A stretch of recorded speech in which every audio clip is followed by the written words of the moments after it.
voici l'horoscope pour les natifs du Bélier et ascendant Bélier pour le mois de mars 2019. Je rappelle que ce sont des horoscopes généralistes qui s'adressent donc à tous les Béliers et ascendant Bélier, et que bien entendu, si vous souhaitez un rapport étendu et précis sur votre propre thème, eh bien, il faut passer par une consultation avec moi ou avec qui que ce soit qui pratique l'astrologie. Alors, mois de mars pour les Béliers.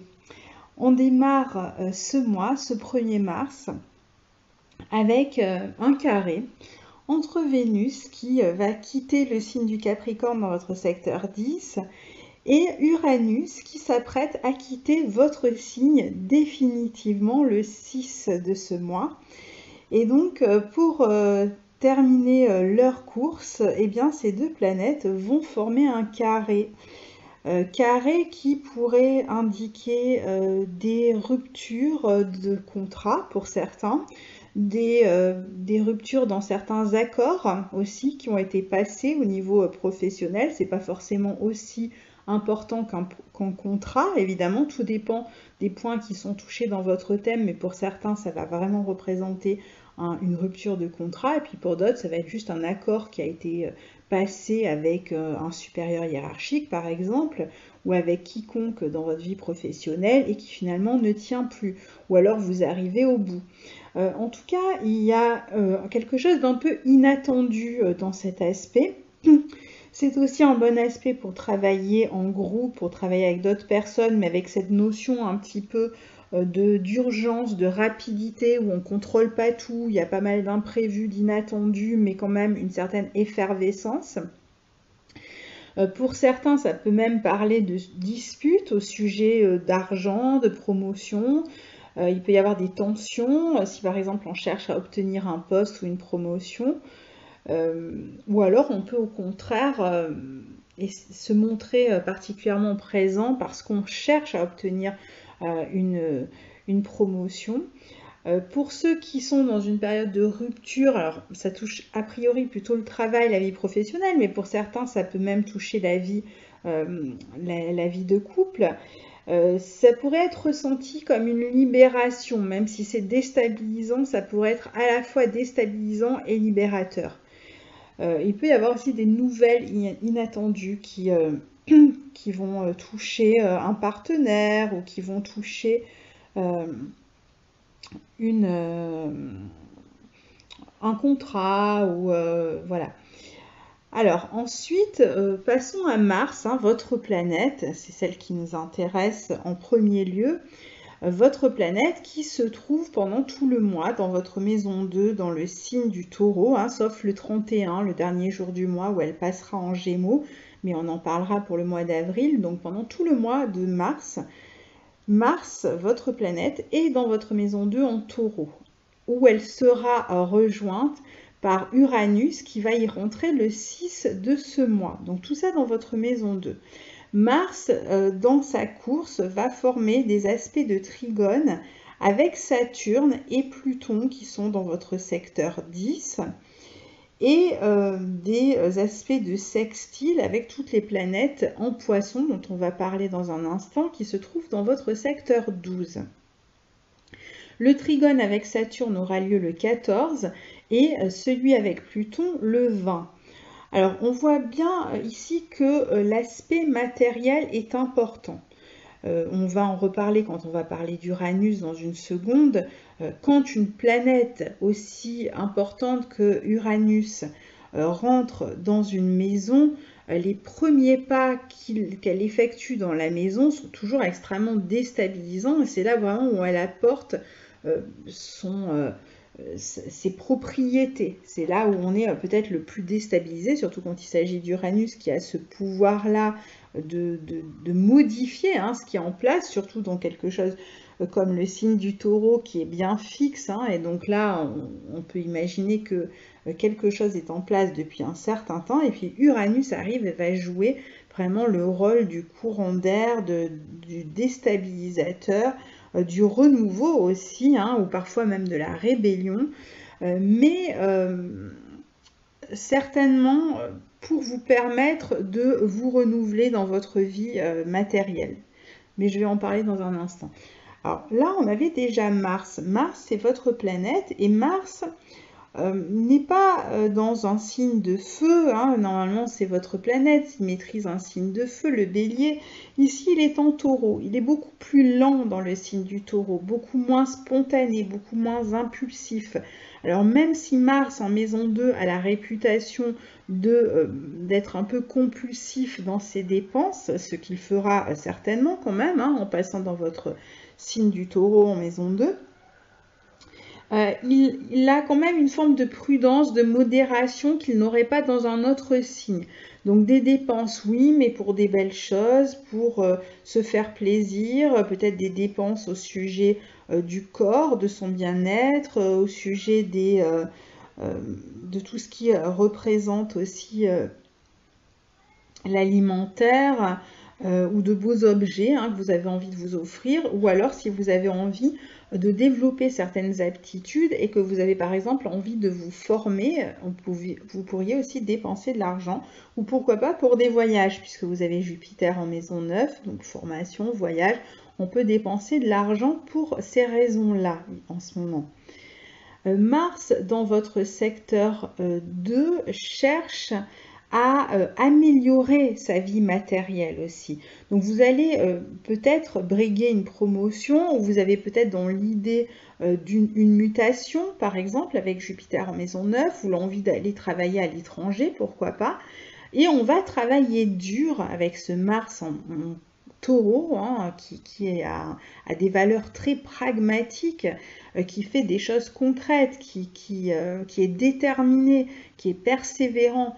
Donc on va avoir envie d'avancer, mais concrètement sur ces projets. Donc dans le sens d'une promotion, d'une mutation, d'un travail à l'étranger. On travaille sur ces conditions matérielles et on veut améliorer sa vie matérielle. Alors on a peut-être envie de se lancer dans un nouvel emploi, peut-être plus libéral, avec Uranus qui va passer dans votre maison 2. Certains auront envie de devenir indépendants ou de prendre des risques. On peut avancer aussi dans le sens d'un renouveau, hein, d'un changement d'emploi, donc prendre le risque d'un changement d'emploi. En tout cas, on avance concrètement, on se donne les moyens de le faire, on est plus discipliné, plus concentré et on se prépare à gagner sa vie autrement. On va en même temps faire preuve de patience, ça va être très important ce mois-ci de ne rien précipiter. Il faut peut-être, je vous disais, investir dans une formation pour ce nouveau départ ou vous rendre à l'étranger, communiquer peut-être avec l'étranger, voire les deux. Ça pourrait être aussi un moment pour fortifier vos bases, si vous ne changez pas d'emploi, et dans le but d'obtenir une promotion et donc de donner le meilleur de vous-même, de montrer de quoi vous êtes fait, en avançant prudemment tout de même, pour concrétiser cette envie de promotion par exemple. Donc on avance concrètement de manière déterminée.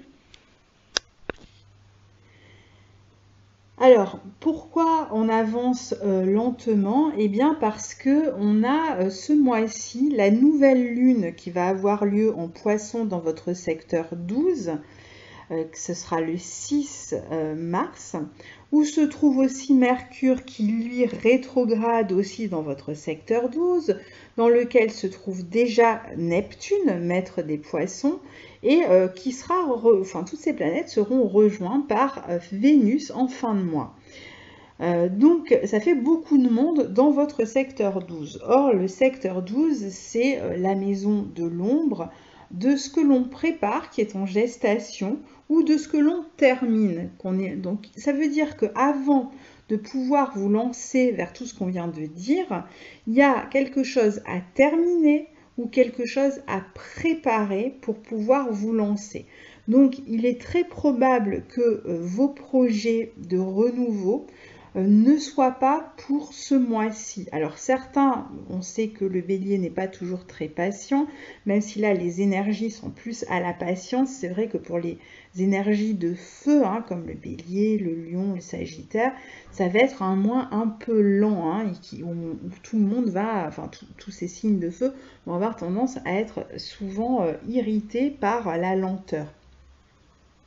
En plus, un mois très marqué par les émotions, le rêve, le doute, le flou, etc.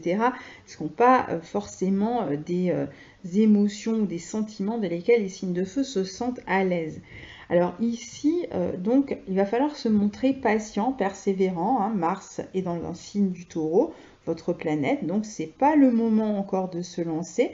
Je vous l'ai dit, elle passe le 31 mars en Gémeaux dans votre secteur 3, dans un signe d'air, en sextile de votre signe, donc ce sera beaucoup plus facile autour de ce mois d'avril et jusqu'au mois de mai. Hein. De toute façon, ce sont des énergies qui sont là pour durer quand même globalement. Donc avril, mai seront des mois plus intéressants pour vous lancer. Donc là, on réfléchit, c'est un moment de bilan. Un moment de bilan quant à ses rêves. Certains, on l'a dit, sont sur la voie de se terminer. Certaines choses que vous étiez en train de faire qui sont sur la fin, donc vous terminez ce que vous avez à faire. Vous avez aussi peut-être un moment pour réfléchir à la réalisation concrète de vos projets. Est-ce que vos projets sont réalistes ou pas? Et est-ce qu'il faut les ajuster pour qu'ils soient plus réalistes, plus potentiellement concrétisables? C'est un moment aussi où on peut faire un bilan de santé, hein, quand même, dans ce secteur 12. C'est vrai que parfois on fait des bilans de santé, ou alors c'est une période où on va prendre du repos. La maison 12, quand on a beaucoup de planètes comme ça dans la maison 12, si on en a la possibilité, et il faut essayer de se l'aménager autant qu'on le peut, on essaye de prendre du repos, de rester en retrait, de réfléchir, d'attendre le bon moment pour y voir clair. On attend d'y voir plus clair parce qu'en plus on est dans le signe du Poisson. Mercure est rétrograde, Neptune est carré à Jupiter. Donc on est quand même dans une forme de nébuleuse. Hein. Et alors là, c'est tout ce qui touche l'inconscient, les rêves, etc. Il peut y avoir certaines craintes. Voilà, donc on essaye d'attendre d'y voir plus clair et ce sera le cas en fin de mois. Après la rétrogradation de Mercure, hein, je ne sais plus si c'est le 26, 27 de la fin du mois. Donc attendez ce moment-là. Le soleil va déjà passer, on va le voir le 20 mars dans votre signe, donc ce sera évidemment déjà mieux pour démarrer quelque chose, parce que tant que le soleil est dans votre maison 12, c'est pas vraiment le moment pour démarrer quoi que ce soit. Donc attendons le mois prochain d'y voir plus clair pour démarrer quelque chose. Faites une pause psychologique, physique, ça peut être un moment d'introspection, on peut aller voir un psy, pourquoi pas, ou on peut tout simplement se reposer, prendre des vacances, on peut faire de la méditation. Alors par contre, c'est un excellent moment pour faire de la méditation, du yoga, pour développer sa spiritualité, pour peu qu'on reste quand même lucide et concret, hein, quand même, parce que c'est vrai qu'il y a toujours ce risque en fait de tomber sur des entreprises un peu frauduleuses, crapuleuses, des gourous hein, qui sortent de je ne sais où, enfin bref, et qui ont d'autres intentions que de vous permettre de développer votre spiritualité, donc de faux maîtres. Hein. Donc essayez de garder comme ça cette distance, ce pas en arrière pour être sûr un peu de voir à qui vous avez affaire. Quant au projet que vous avez envie de démarrer, c'est le moment pour prendre les derniers renseignements au niveau de ces projets sociaux, professionnels. C'est un moment où on peut aussi avoir envie de réfléchir à une nouvelle hygiène de vie. Donc on essaye de voir un petit peu ce qui se fait. On voit ce qui ne va pas dans nos vies, dans notre manière de nous comporter. Est-ce qu'on dort bien? Est-ce qu'on marche? Est-ce qu'on sort? Est-ce qu'on prend l'air? Est-ce que voilà, tout ça, est-ce on se consacre pas trop à son travail? Est-ce qu'on n'est pas trop dans les responsabilités sociales ou professionnelles ou familiales? N'oublions pas que vous avez Saturne et Pluton en maison 10 et que vous avez tendance à beaucoup donner à votre travail. Est-ce que vous êtes dans un équilibre par rapport à tout ça? Alors certains auront même envie de partir, de démarrer ce nouveau projet à l'étranger. On en a déjà parlé plusieurs fois. On va peut-être se rassembler en famille à l'étranger. On va peut-être déjà partir à l'étranger, retrouver des personnes que l'on connaît du passé à l'étranger. Mais on va peut-être pas démarrer ce mois-ci le projet, même si on y est allé pour ça. La nouvelle lune du 6, elle est teintée par Neptune, elle est très forte en poisson, donc on peut avoir quelques complications, il peut y avoir des rumeurs dans l'ombre sur vous, des personnes qui cherchent à vous nuire, surtout au travail, là pareil, dans l'ombre, on est dans ce qui est caché. Ou alors vous craignez le jugement des autres, vous en avez peur, vous êtes dans l'angoisse par rapport à vos projets, vous ne savez pas trop où vous allez. Attention à ne pas trop donner ou à ne pas trop vous sacrifier avec tout ce poisson qui est dans votre maison 12 ici. Donc ça, c'est pour tout ce qui concerne votre maison 12. Donc je vous disais, après le 20, le soleil entre dans votre signe. Donc joyeux anniversaire au bélier de Mars. Nouveau départ pour vous. Le soleil rejoint Chiron qui s'y trouve déjà en bélier. On est sur le tout début du bélier. Donc il va y avoir plus de clarté sur vous-même à partir du 20. Déjà, ça va démarrer sur votre corps, sur votre volonté, avec la possibilité déjà de se faire mieux reconnaître pour votre savoir-faire. Et en plus, le 21, donc vraiment dans la continuité, le 21, donc la pleine lune tombe en balance dans votre secteur 7. Ce qui veut dire qu'on va avoir une conjonction Soleil-Chiron face à la lune en balance dans votre secteur 7. C'est un bon moment pour avoir plus de clarté dans les relations, pour rééquilibrer les relations avec les autres, pour négocier avec les autres, pour communiquer avec les autres. On a besoin des autres pour avancer et on va s'en rendre compte. On ne peut pas avancer seul. Les relations sociales vont être déterminantes. Alors parfois, il peut y avoir des confrontations avec les autres. N'oublions pas qu'on a toutes les planètes en 12. Donc on va peut-être avoir besoin d'un médiateur, on va peut-être devoir faire un compromis, surtout dans les relations interpersonnelles, associées, couples, etc.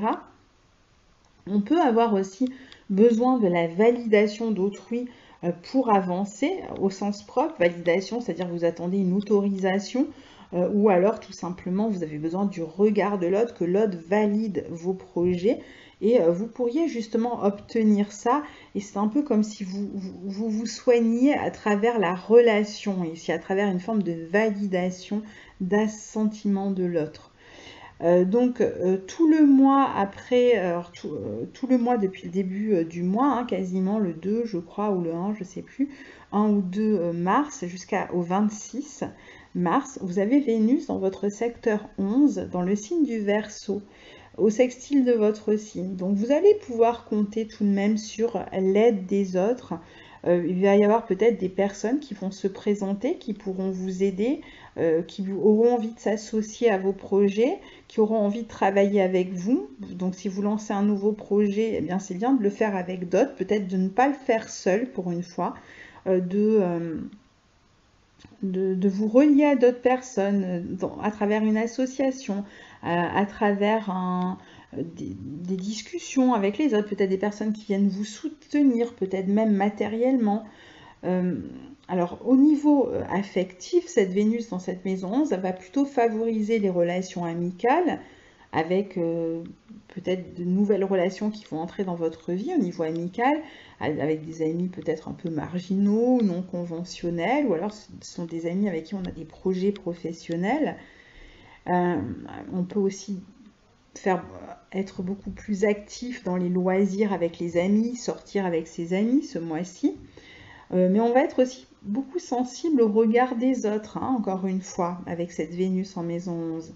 On peut faire des rencontres, mais ce sera plutôt des rencontres d'amour-amitié, des relations amicales qui se transforment en relations amoureuses. Ou alors on peut faire une rencontre au cours d'un voyage aussi. Vénus va être au sextile de Jupiter quand elle sera dans ce secteur 11. Elle est carrée à Mars et sextile à Jupiter le 21 mars. Donc c'est vrai qu'il peut y avoir des relations peut-être dans lesquels des questions d'argent, alors à la fois une relation amicale ou avec un associé hein, qui va s'établir, peut-être s'officialiser, et en même temps, ou avec un associé d'origine étrangère ou un ami d'origine étrangère, avec qui il faudra quand même se mettre d'accord sur des questions d'argent, parce que Vénus est carré à Mars, donc on n'est pas encore tout à fait au point, pas tout à fait d'accord. Et si c'est le cas, si vous êtes dans ce genre de situation, attendez le mois prochain, ne précipitez rien, peut-être le mois d'avril, peut-être même le mois de mai, que tout soit clair pour valider votre projet et démarrer. Ça ne sert à rien de se précipiter et de faire des erreurs qui vous obligeront finalement à prendre un mauvais nouveau départ. Donc surtout pour ceux qui prennent un nouveau départ, ce serait vraiment dommage de commencer d'un mauvais pied, pardon. Donc faites attention à ça et ne précipitez rien, même si vous êtes bélier, même si vous avez envie que ça bouge. Il va falloir vous contenir ce mois-ci et faire en sorte que tous les éléments de votre nouveau projet soient carrés et que ce soit le bon timing finalement pour vraiment démarrer. Ça va se faire, ne vous inquiétez pas, c'est complètement en cours, mais ça peut réclamer encore un mois ou deux. Voilà globalement pour vos énergies du mois de mars. Je vous souhaite un très beau mois de mars et je vous retrouve très bientôt pour les nouvelles et pleines lunes du mois de mars. Au revoir.